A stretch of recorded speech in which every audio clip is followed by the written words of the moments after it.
Portion of today's talk. So for those of you who came in late, if you have a slip of paper from back there, if you wrote a question, just raise your hand and one of the volunteers will come and pick it up. So I'll start with a background question. When did you come to Korea and why did you come to Korea? I guess I didn't know it too well myself when I first came. I originally came in 2008 in the summer, right after I graduated university, and I had no idea what to do. A friend had said, "Hey, how about English teaching in Asia?" I'm like, "What's that?" He's like, "Oh, China, Japan, those countries, they want native English speakers to teach English." So I'm like, interesting opportunity for me to travel, and I've always wanted to see Asia, so I said, "All right, do it. Teach English in Asia." All right. So transitioning back to the topic, when did you first get interested in this relationship between Korean forces and American forces? I guess I could do a short biography of my interest in history and social sciences. When I was very young, I would be like, "Oh, I want to study this country because it's different, not America." Because you do the field trips, you see the pilgrims. Yeah, I know America. I know about medieval England. Yeah. I was like, "Oh, how about Greece?" So I had a phase where I want to read about Greece, then about Egypt, then about this place. I came back to Asia quite often. I don't know what it was. I really liked Asia, and then in university I studied a lot of Japanese history because I really liked the professor. And there was a lot of coursework on wars and World War II. And bit by bit I got more interested in World War II, and I guess 2007 with the way things were going in Iraq, I started paying attention more to news, reading more, and I got, for lack of a better word, radicalized. So I started looking very critically at the U.S.'s role throughout the world, and my last lecture was about Ukraine and the U.S. supporting the coup there.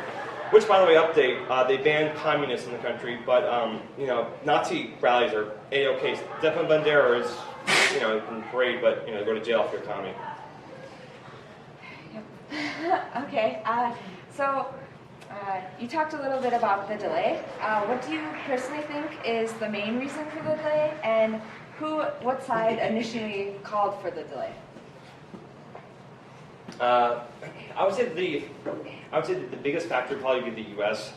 It's an asymmetric relationship. It's just Koreans are very fond of writing on headlines Han-il, Han-mi. It should really be Mi-han, Il-han. When it comes to a lot of these alliances between the U.S., Japan, and the Republic of Korea, Korea's dead last, and I'm sorry, but that's just the fact. It drives me nuts to see the Han-mi. It's like, no. Everyone else knows it's the U.S. first. The U.S. is calling the shots. It's not complete 100%, but it's definitely skewed towards America. And like I was saying, Obama's big in Asia. He wants to be here. That's the biggest difference between the Democrats and Republicans, I'd say, at the national level, is that the Republicans, I think right now they don't know what to do. Is it like, go back to the Middle East to deal with ISIS? Or what? They're kind of at a loss. But for a long time it was Middle East. And with Clinton and Obama, it has been anywhere but. It's been like, no, Eastern Europe, East Asia, back to containment of Russia and China. So I'd say the biggest thing, they want the foothold in Asia. They want their large base in Okinawa. Because actually, there was a brief moment in Japan when the LDP lost control of the country. The way the election laws are and everything, history, the CIA, 50s, 60s, 70s, it's public record, not conspiracy. The LDP in Japan is king. Abe Shinzo, his party's been king. His grandfather, classic war criminal who was prime minister in the 1950s, mysteriously pardoned. And there was a short time in 2009 when the LDP lost control to a more progressive party. And that party wanted to get the troops out of Okinawa. But actually, that was right when Obama was in, and what looked possible, because of what happened in Korea, like, hey, maybe we can also, shrug off this American giant on our backs. And Obama was like, nope. Again, not covered too much, but, the signs were there that Obama his long-term strategy is East Asia. And I would say that America probably initiated it. Although Park Geun-hye and other conservatives, they're fans of America. their families are connected with American families, like I guess the American military. They owe a lot. They don't want to piss off their friends. So when Bach's like, yeah, sure, we'll delay it. I don't think she was like, oh, please don't do it. I think she was like, yeah, sure, whatever you want, Brock. And that was it. There's a question from the audience.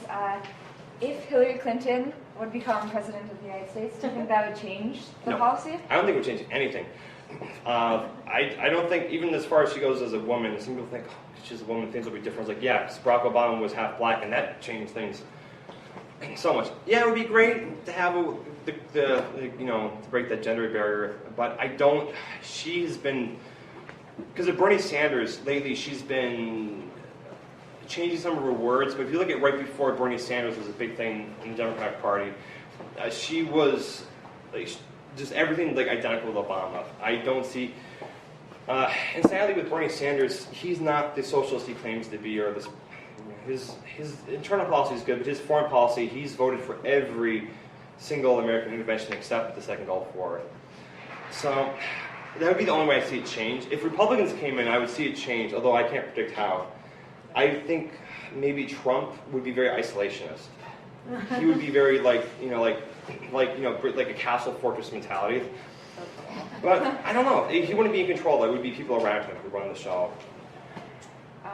So you talked a little bit about your predictions. What do you think the prediction for the Operation Command? Do you see it happening, a changeover in 2020?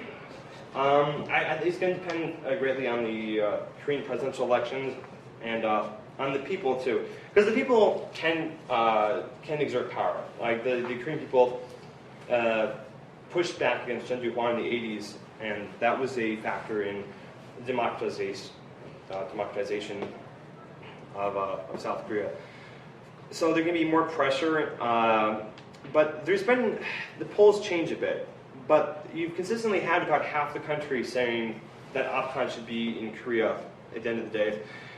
And it hasn't really made much of a thing, so it's going to take more active resistance, and it's going to take political change, I think, on both sides, probably. I don't know what America's going to look like. I don't know what the Republican strategy is going to be in the 2020s at all. All right, so we have time for one more question today. The talk was very interesting, and there was lots of great questions. If you have any questions for the speaker, I'm sure he'll gladly take them after the talk, so you can approach him then. So my last question is, do you have any recommendations for English resources that maybe they can look for on the internet, or any books? Yeah, I can write down on a piece of paper and write off some resources. I also have my thesis on my laptop, too, with the bibliography, so you can peruse that if you want. But yeah, I know some great websites you can check out. Great introduction. Could you give one example, maybe? Some are going to be long-winded. One of the best ones, and this is one that's is involved with Theodore Postel, I mentioned, the Bulletin of Atomic Scientists. If you're interested about the science behind missile defense, about nuclear weapons and mutual deterrence, check that out. Check out Kenneth Waltz for neorealism.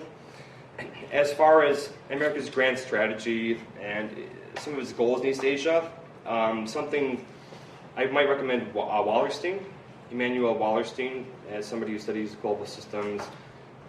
Min-Chi Lee, how could I forget? Min-Chi Lee. Chinese moved to Australia, so I guess it's the Min-Chi. Li Min-Chi has written about China's upcoming collapse. It's done well, but we can't keep going like this forever. If you want to know about the political science, I can't really. It's just lots of articles. There hasn't been like many definitive books or articles in English. It's just been like you have to piece together all these things to see a big picture. So. All right. Well, thank you very much. Can you please give Jonathan a round of applause?